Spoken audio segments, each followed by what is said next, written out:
Excellent. Great. Thank you. Welcome, everybody. This is episode 131 of the Tech Sales Insights. Really excited to have Anthony Anzevino with us today. He is a great longtime go-to-market tech sales veteran, but you'll find out he didn't necessarily start out that way. He's currently at Commvault as a global VP of customer success and renewal sales. He has a great topic, which is selling with customer success, increasing the lifetime value of a customer. So there'll be lots of great takeaways there. We're sponsored by Alexander Group, who's a awesome go-to-market consulting company. I kind of call them, blue collar. They're kind of very efficient. They've been there forever, but anything you want in terms of org, channel, redesign, compensation, kind of all the different kind of go-to-market pillars. They really do a fantastic job. And we'll hear later, Anthony, you've been involved with them a little bit too, correct? Absolutely, yeah. Consummate professionals, as well as their insight is not only broad from a industry perspective, but they can go deep when need to. So unbelievable partner, unbelievable resource. There you go, Alexander Group. And also I do some cool podcasts and webinar with them with lots of great content. And for those that are members of Sales Community, thanks. For those that are not, Tucker can put up the link. You can get a free membership, salescommunity.com/summer free. So jumping into things here with Anthony. So he lives in Monmouth County, New Jersey, right near the Commvault headquarters. And interest besides work and family is exercising, and he's an avid reader. So very cool for you to be able to make time for that. So we've kind of haven't necessarily worked together at the same time, but we've known of each other and know, definitely great reputation, great go-to-market relationships, authentic, ethics, integrity, partners, kind of all that good stuff. But I got some more specifics on you, which might be worthwhile for everybody. So one is Frank Roush, who by chance we had as a guest last week, who's a longtime channel chief at a lot of companies, including recently Cato Networks. Frank says, immensely enjoy my time working with Anthony at VMware. Leadership, teamwork, and accountability define Anthony.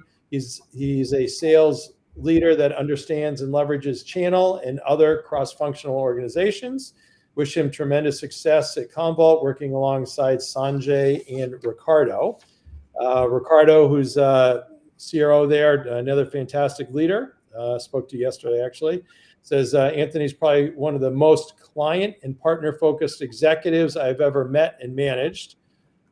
He's very hardworking with high integrity and loyalty for the clients, always operating with a customer obsession type of approach.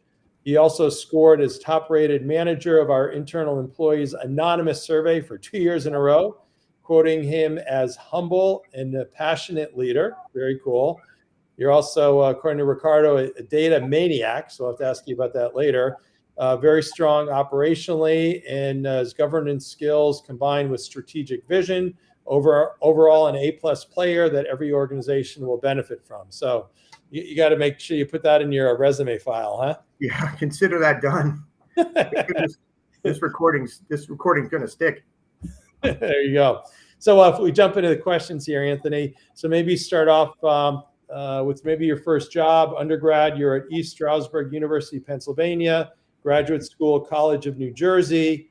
But again, you didn't take the typical approach that most take that are in sales in terms of what your major was or what your first job was either, right? No, absolutely not. I started off as a healthcare provider and an athletic trainer, director of clinical rehabilitation at the College of New Jersey. I was a college professor. I taught anatomy and physiology and kinesiology. I, again, worked in their wellness center and the director of clinical rehabilitation for both men and female sports.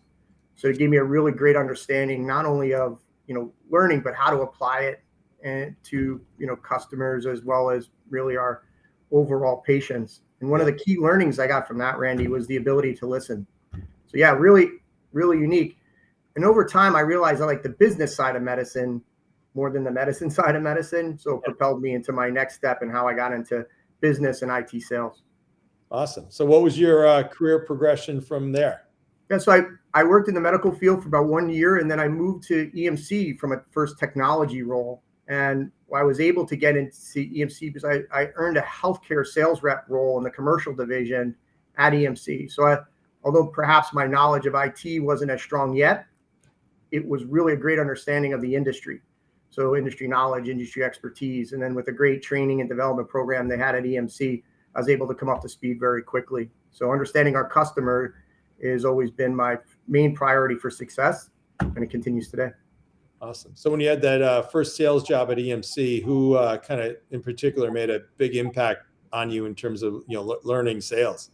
So really, my first manager, Mike Keaveney, was my really drove diligence and that perspective. Kevin Scannell, from my first area manager, was someone not only was a great leader, but someone who really kind of bridged the customer focus side to understanding technology and easily translating it. And then David Boyle was my first, area manager when I became a district manager, kind of my first few years there. Awesome. I remember the fond memories going on sales calls with Kevin. I don't think I ever laughed so hard. Yeah. He knew customers from Ohio to Boston, and he knew them 3 layers deep. So just a great sales leader and even a better person. Yeah, awesome. And Dave Boyle and I were together back when we all had a lot of hair, but definitely a great sales leader there as well. So then maybe quickly, then after EMC, kind of go through your progression from there. Yeah. So for me, during EMC, I was a district manager, and I became a director of sales strategy under Joe Profeta. And then I had the luxury to move over to VMware. So at VMware, I was hired to run the Northeast, actually, for enterprise and global sales, working for Pete Dockery and reporting up to Jeff Casale, who's, a lifelong mentor for me. Great guy, yeah.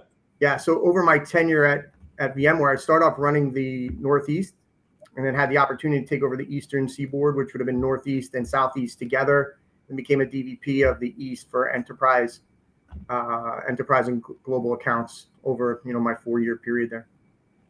Awesome. And then from there, so I moved to AWS. So I ran mid-market sales for AWS for a little over a year, and what a great learning experience when you talk about the understanding of cloud economics, cloud consumption, and customer centricity. Right, the tagline of they're the most customer-centric company on earth really flows through not only in what their core values are, but what they do every single day. There's also a lot of academics to it, right? When you think of how we approached every meeting, how you approached every customer, and it really helped drive a lot of the data maniacness that I have. I've learned to obsess over every day, and then customer obsession was just really dialed up, at AWS. Yeah, and that was the early days of cloud, right? It was. Yeah, I ran they had multiple divisions at that point in time, but it was mid-market, and it was better half of 11, 12 years ago. And the economics, the growth, the trajectory that we saw back then was unbelievable, and it's still moving that way today. Awesome. And then from there, I spent time in the e-commerce space with First Data and Joe Profeta. So Joe, who was a boss of mine in the past, we worked together. I worked as his chief operating officer, director of field sales, understanding and building out their go-to-market. And what was great about that is really taking the customer e-commerce view of it, how not only cloud, but the way people consume information, and not only consume it, but how do they pay for it. So it gave a real 360-degree view of the e-commerce in the marketplace, as well as in IT.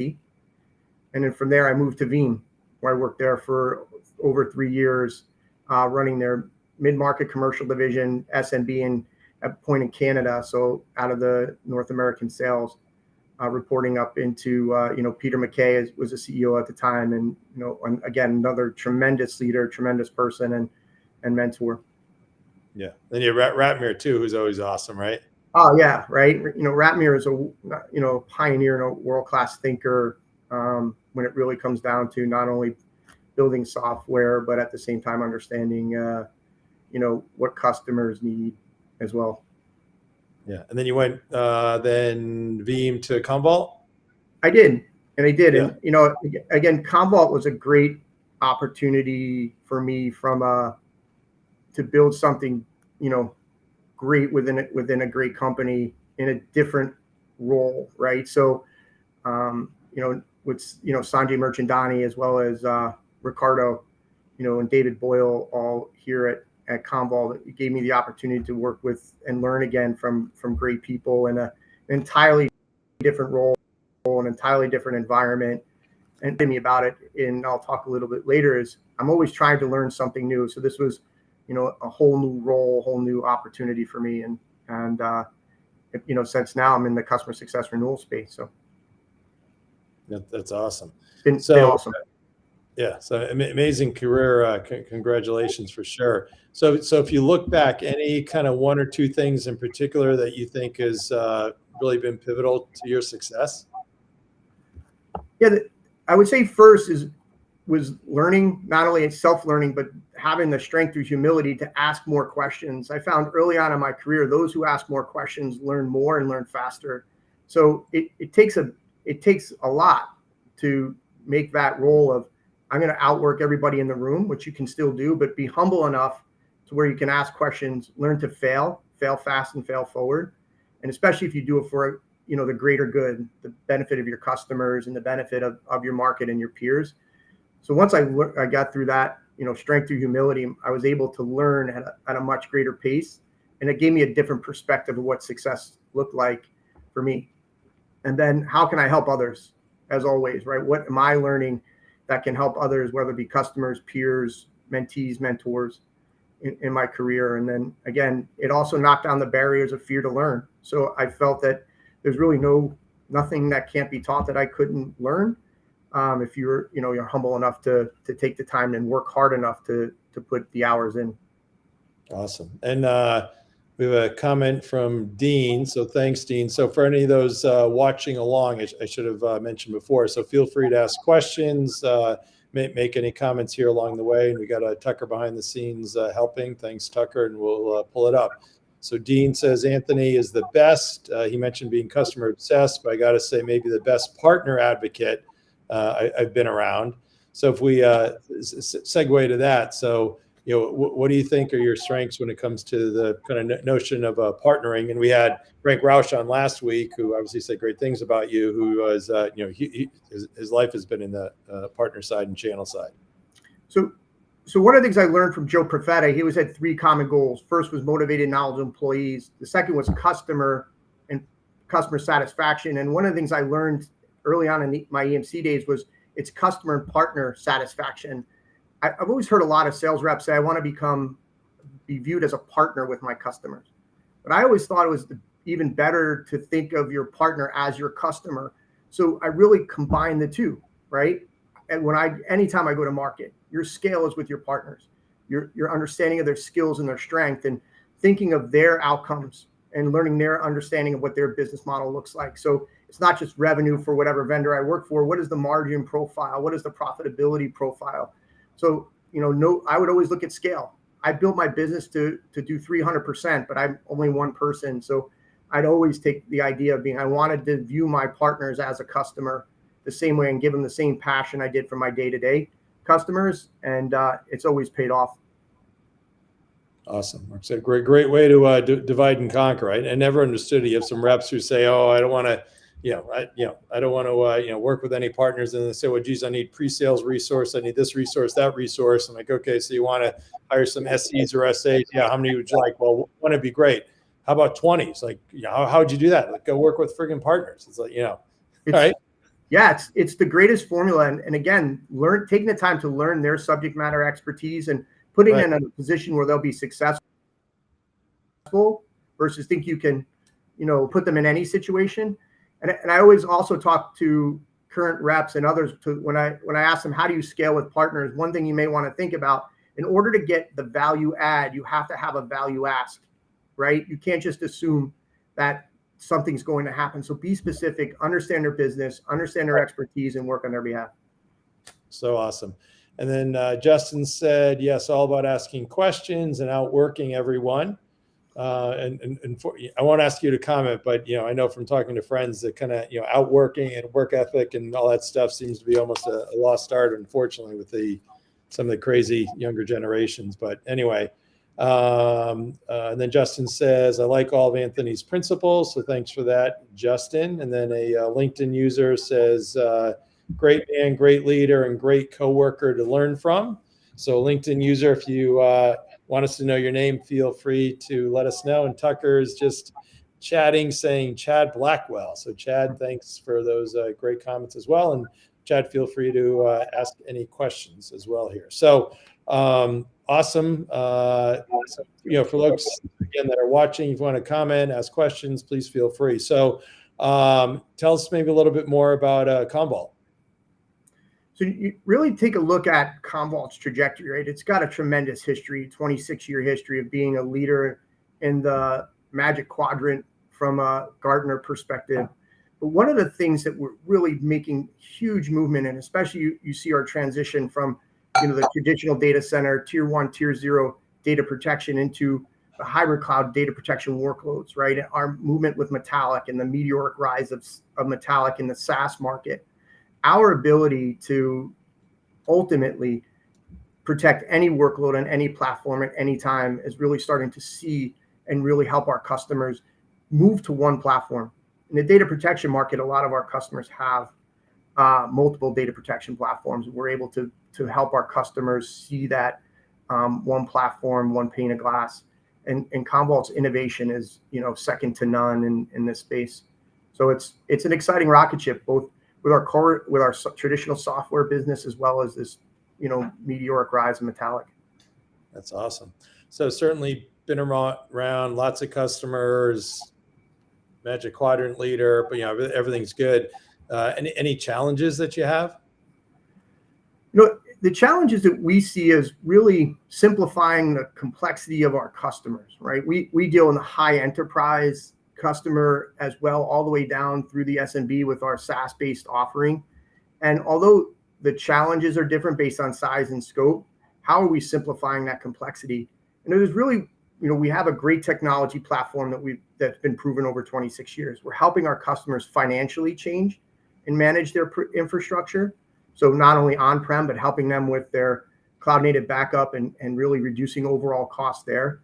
And then we're also doing a great movement around workforce transformation, and the data protection group and the security group coming together, right? When you think of the idea of just data protection, but ransomware and security, that right. Footprint really starts to move. And as our customers face so many new challenges beyond just backup, those challenges are, very bad actors in the marketplace. We're bringing that together. But we're also so obsessed over our customers, but more importantly, the people. And making that backup administrator role, making the data protection role really start to morph and move in with the security piece, helping our customers see that change.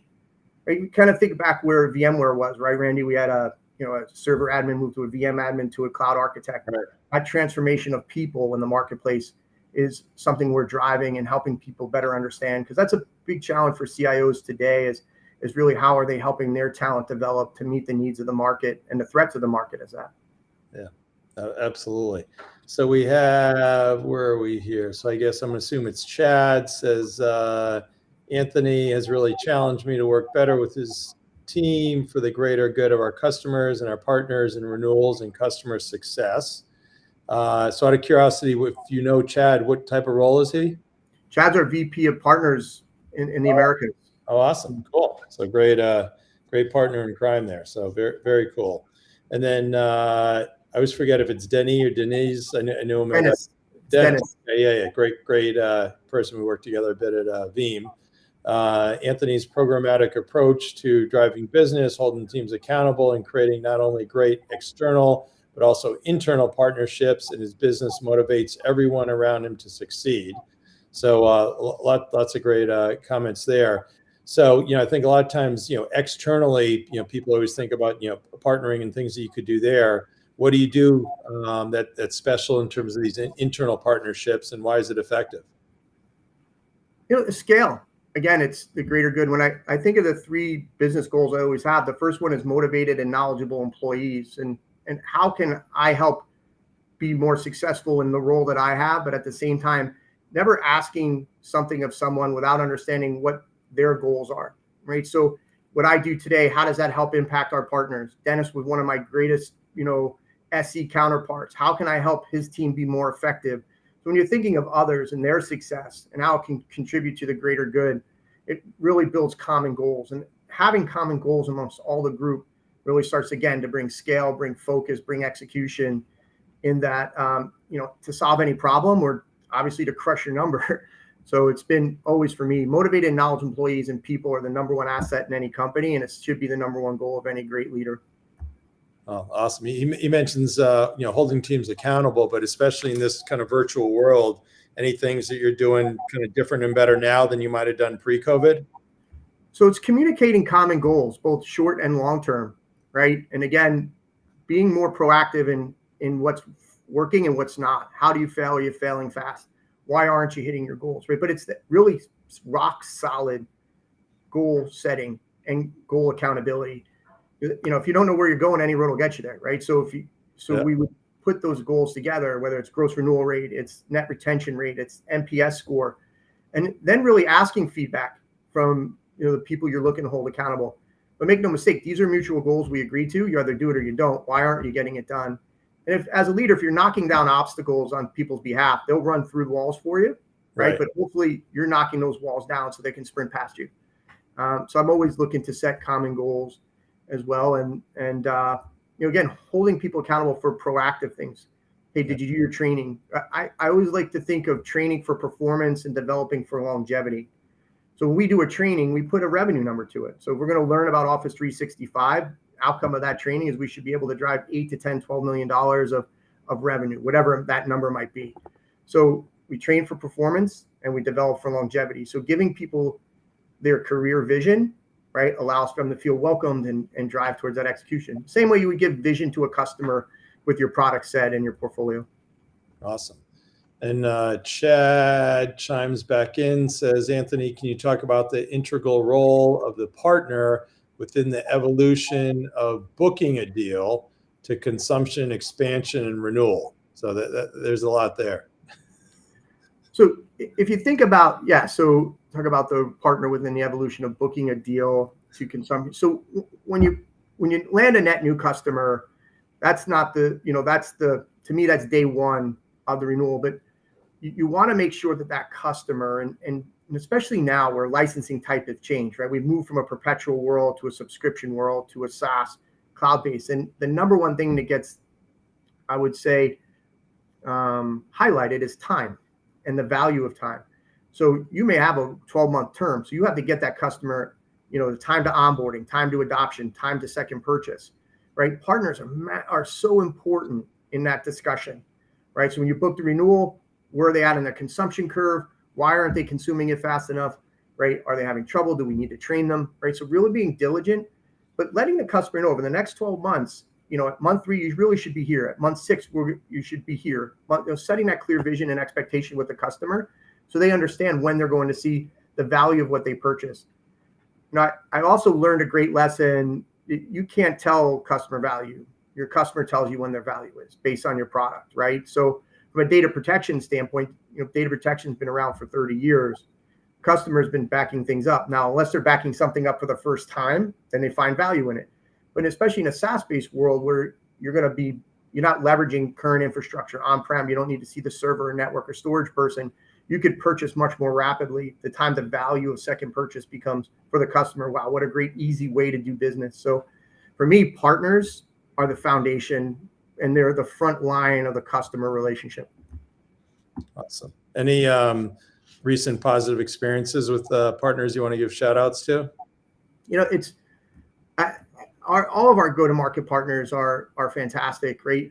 And you have different ones, right? You have local partners like for us in the Northeast and even New Jersey, one that I've known for a really long time, through CDI and that organization. Rich Falcone is the CEO. They've done a tremendous job of really helping their customers with a broad portfolio of data protection products and giving them the opportunity to build out an infrastructure, specifically on Commvault.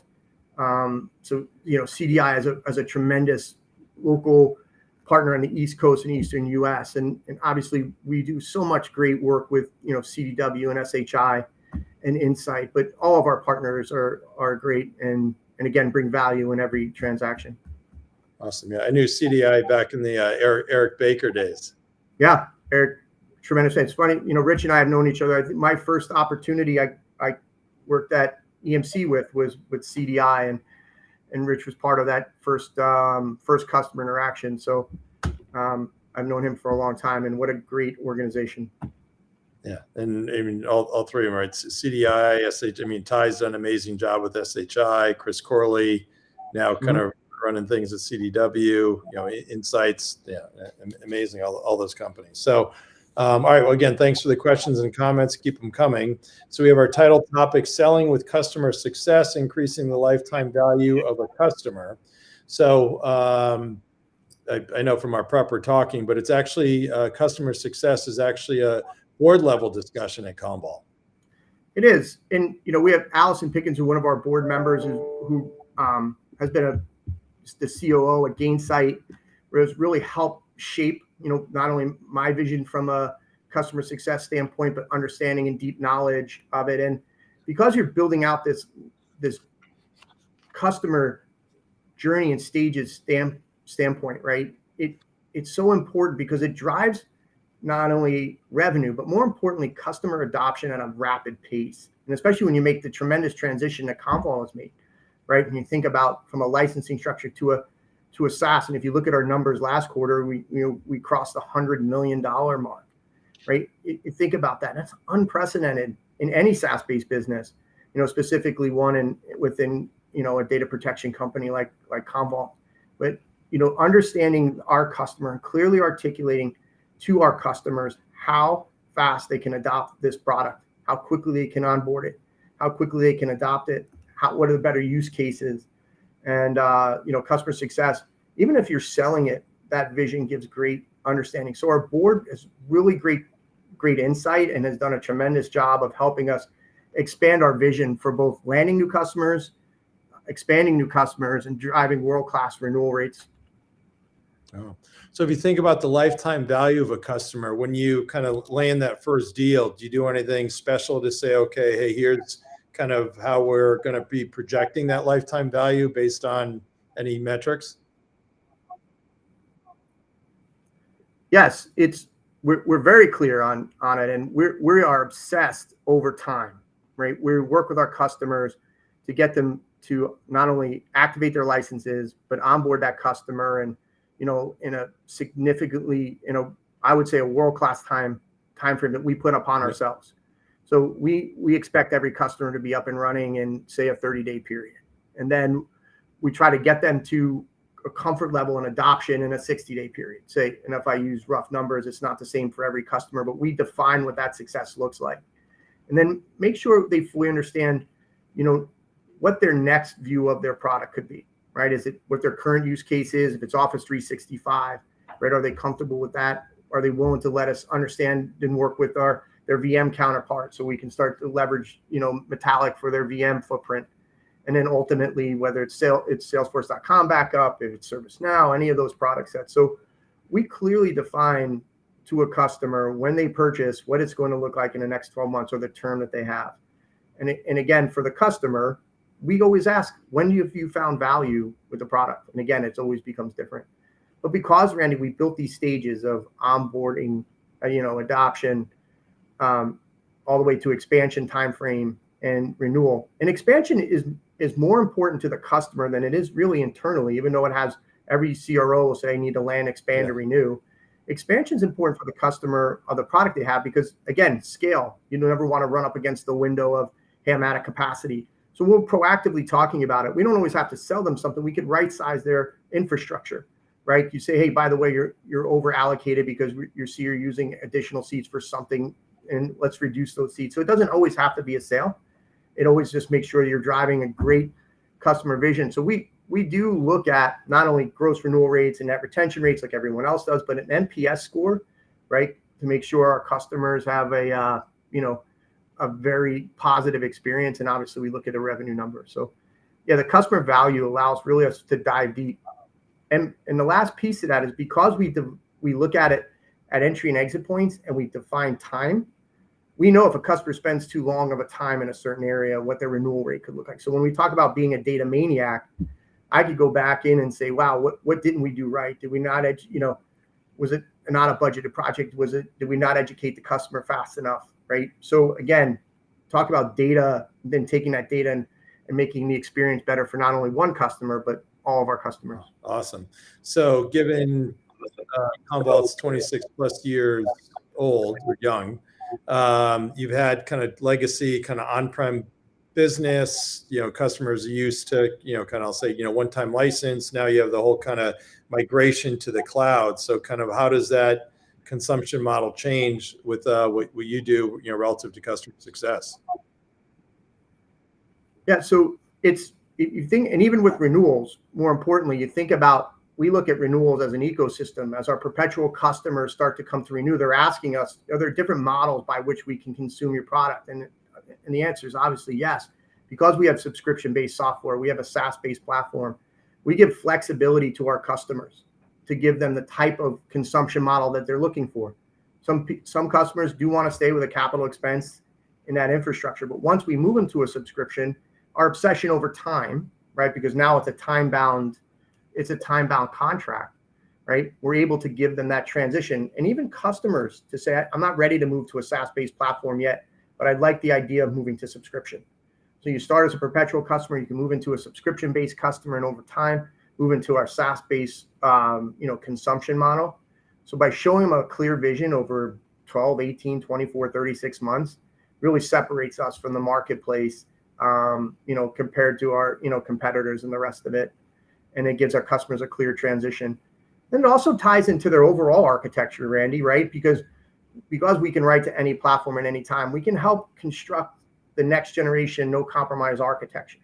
So if they're, software typically is depreciated over 3 years and hardware over 5, we can help them working with our partners and our hardware partners and our cloud, really to say we can lift and shift these applications in the cloud and protect them, with our technology, not only from a data protection, but deduplication and help with cost.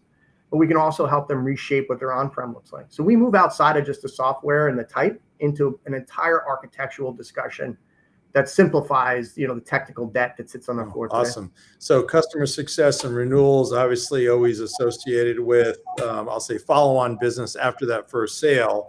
But does customer success help land new customers? Yes, and it's interesting. The way we do it is by helping paint the vision for a prospect.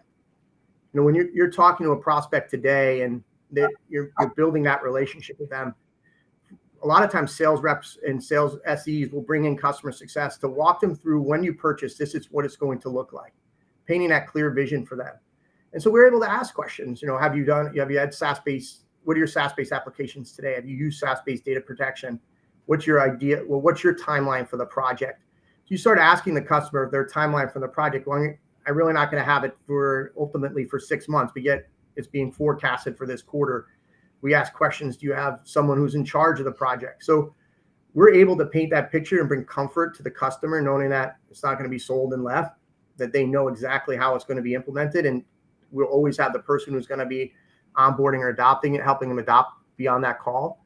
And then secondarily, it helps with forecasting, because we can ask questions that sometimes people won't always answer if they think they're being, from a sales perspective. We can ask, again, what's your budget timeline for this? Or do you have a project manager? When do you need your first data protection or your first backup or restore? And if it's 18 months out or 12 months out and it falls outside of the forecasting cycle, it gives great data back to, our sales leadership team. So again, leveraging us to paint a great picture for our customers and asking more questions to be more informed. So really insightful here. Thanks. So again, for those watching or following along, feel free to chime in with any other comments or questions. So Anthony, Ricardo complimented you around your strategic vision. Usually you would kind of think about kind of your role being more of a tactical one, as opposed to leveraging a strategic vision. What do you do from a kind of strategic vision perspective?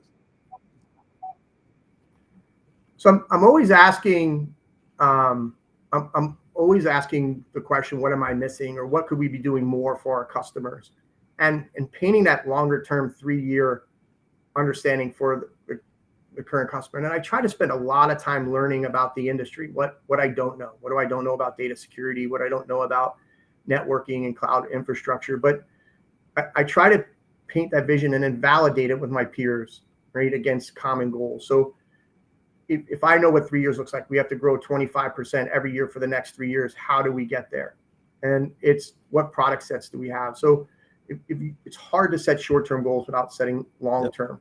And where do I see the market going? So I leverage partners. You talk about the Alexander Group. You talk about what you read with Gartner. You talk about those other areas, asking what they see in the market, and then how do I apply that not only to what we do every day here at Commvault, but what do we do, ultimately with our partner organization. So having a strategy, it may be the wrong strategy, but at least it's a strategy. And it gives you the opportunity to change it over time, and then validating it with data, right? I always find it's extremely important. Awesome. And John Manning, good to see you. John chimes in, says, always in awe of Anthony's strategic thinking to drive success across customers, partners, and internal teams. One of the best. Is he Commvault, or is that just from Veeam days? John and I worked well together at Veeam. John ran Commercial West at Veeam. John's a good friend and a tremendous leader. Talk about customer centric and knowing his business. We've also spent time at HPE. And it's interesting too, Randy, you talk a little bit about strategic vision and asking questions. And I go back to my initial life as working in the medical field as an athletic trainer in sports medicine. And when you're asking someone when they got hurt, you have to understand the cause, the ideology, right? How did you get hurt? So even just trained to do that, I ask the same questions. What problem are we solving for our customers? And what do we have in our portfolio today that can help do that? And then how do you get someone to return to play faster, right? I'm excited about following the career of your son's playing baseball, right? I find that's just an unbelievable opportunity. And what's great about that is, at such high performance, how are they training every single day? And what does training for performance develop for longevity look like? And when they get hurt, when can they play? When can they push? So that early on learning and kind of discipline has really helped me later on in my career as I've worked through this great world of IT. Awesome analogies there. That's great. So thanks for that, John. So what about any kind of one or two mentors in particular that you'd want to mention that you've had over the years and advice you've received from them? Yeah, I talked first about Joe Profeta as being a key mentor, right? And, the 3 goals that he always would set out about people, customers, and then business results being third. Now, Joe's an unbelievable professional and always hit his number, but he knew if he got the right people learning the right things first, it would be much greater customer satisfaction, then drive business results. What I learned from that, I learned also it's not the entire number, but I want 95 to 100% of my team hitting goal, right? Me hitting goal without my team hitting goal doesn't work. And it stops that virtuous cycle of motivation. So not only looking at business results as a total number, but a percentage of team members hitting number. And one other key mentor of mine, Mark Thurman, really reshaped my career on focus. Yeah, I mean, just a tremendous person and a world-class leader, an IT professional. He taught me an invaluable lesson on setting priorities. So I had the ability to say no, right? You've always tried to outwork people. You get people throw all their problems on your desk, right? You'll sort them out and you'll take care of it. But if you're not building it to priorities, you can't help others, right? So even people who have challenges, they fit against your priorities. But not only just having priorities, but having aligned priorities and vocalizing those priorities and then executing against them, with maniacal focus, and then, moving on to new priorities. So, Mark did really just an unbelievable job of shaping my leadership philosophy on setting clear goals and expectations of myself. And that also translated in setting clear expectations on behalf of my team, customers, and partners. Awesome. That's great. And, another area that we've seen evolve a lot over the years is, sales ops, now kind of rev ops. What's your take on the importance of that to your business? As Ricardo said, I'm a data maniac. And one of the things that I find, specific with, the sales ops and revenue ops is what am I missing, right? What are my teams missing? Can you help me look at the business differently, right? You have all this data, and then you crunch data into information, and you turn information into knowledge, and knowledge into action, right? When you have a great relationship with your DevOps and RevOps teams, or you really empower yourself to make better decisions. As sales leaders, we always have that art and that gut feeling, right? But taking that art and gut feeling and then substantiating it with data really then helps inspire those, around you and that's on your team. And more importantly, it helps bring better messaging to your customers. This is why, not only the why, but the how, right? And really helping our customers understand the market. So leveraging, I have great partners here like, Sean Mulhern and Jerry Boyle, who I work with here at Commvault. They are just tremendous minds. And they also have a broader view of the business. So I'll ask them on a regular basis, what are you seeing in other areas of the globe? What are you seeing from other partners? So they have such a great lens. It's always extremely smart and always some place you can find great learnings. Awesome. And apply them to the business. Very, very cool. So if you think about kind of, on the one hand, you're selling to your existing customers, but the other hand, especially based on the consumption models changing, there's kind of different people at those same customers. So kind of accuracy of the contact data that you have has to be huge, right? Because you don't want to have your reps wasting time, calling the wrong people or wrong numbers or anything there, right? Absolutely. When you think about defining your customers, and I talked about before, it's always about the people. So who's doing what role? What people do your core contact could be the data protection specialist. Or they might be working just on the tier 1 application. Do they have a peer that's doing data protection in the virtualized world or in the cloud world, right? Who is that peer and how often do they talk to them? And I also find operationalizing accounts within, Commvault. How can we add 2 or 3 new contacts into our Salesforce.com database or into our Gainsight, platform to help be more informed about our customers? And then it drives great LinkedIn conversations and others, but we're always looking for data. And when you think about applications today, a lot of application owners are looking for data protection, right? Outside of the data center. So your Salesforce.com, your Office 365 administrator will look for data protection in that space. And you want to make sure you're leveraging, they have the opportunity to learn. So we're always looking for net new contacts to cross-sell, net new contacts to help our current, application owner to be more efficient. So yeah, it's as invaluable as looking for contacts within a net new prospect. Awesome. Cool. We can circle up with that afterward. I think I got some ideas for you. And let's see here. Time is moving on. What about on the, you mentioned a lot of other, kind of folks that you respect along the way. Any others or any in particular from a kind of sales leadership perspective? You've already it's interesting. Go ahead. Yeah, I mean, you think about the vast leaders from an EMC perspective who have just been, reshaped the marketplace, from obviously Billy Scannell being world class. And I talked about Kevin and John Hanlon and David Boyle. But when I really enjoyed my time learning from Peter McKay at Veeam as well, right? His trajectory from accounting to sales to a CEO gave such a great perspective on the customer and, customer experience. And across, I knew Peter also at VMware and his ability to understand customers through early stage startup all the way to large enterprise, right? He always had such a tremendous business view, but at the same time, so personal.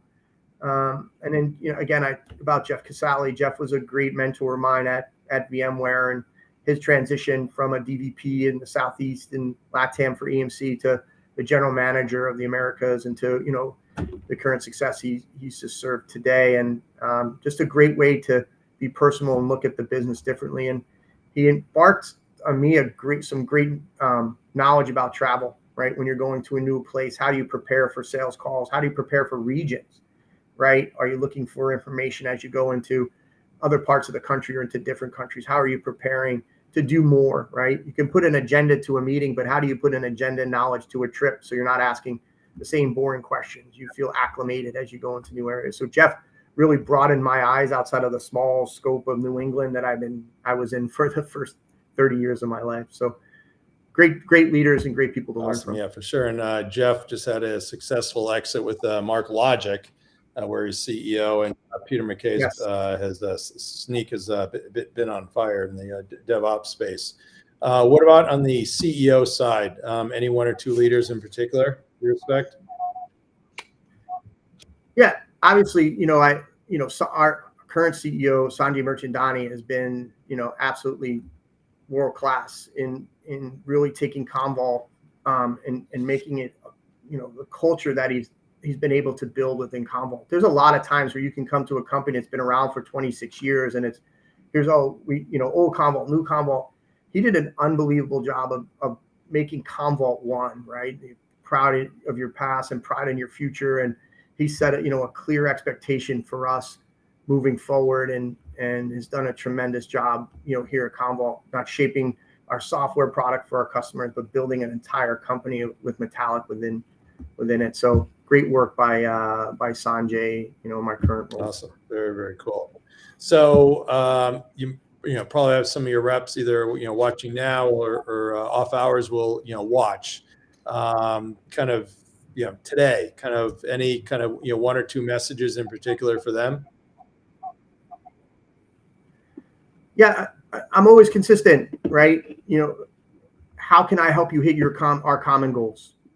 And it's really day in and day out. What is the common goals we need to build and to hit, right? But more importantly, I talk to them about a lot of times what you have to do every day, right? What's important every day. And I use the term the price of discipline versus the bill of regret, right? Take time to learn. Take time out of your schedule to learn something new and different, but at the same time, make sure you're clearly articulating you're working hard towards your goals. And if you're having a challenge in them, let's work together to get it done.